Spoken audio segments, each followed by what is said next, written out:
tribe people. Mayroong Moro, mayroong Christian settlers, at mayroong IB. Ibig sabihin, tayo dito sa Bangsamoro ay nagkakaisa.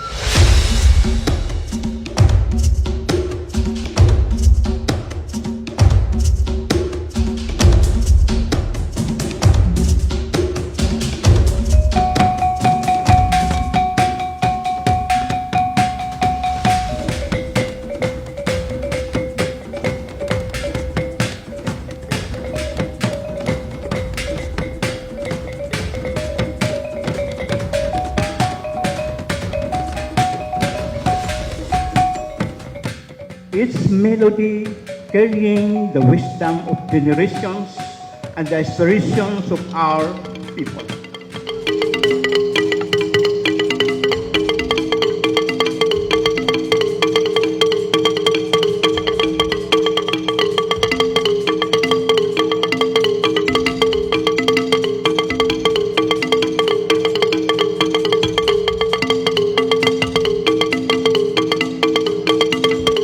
Our artisans are empowered.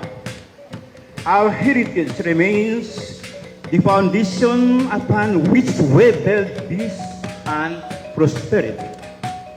May Allah subhanahu wa ta'ala bless our endeavors and guide us in our mission to uphold the legacy of the Bangsamoro people.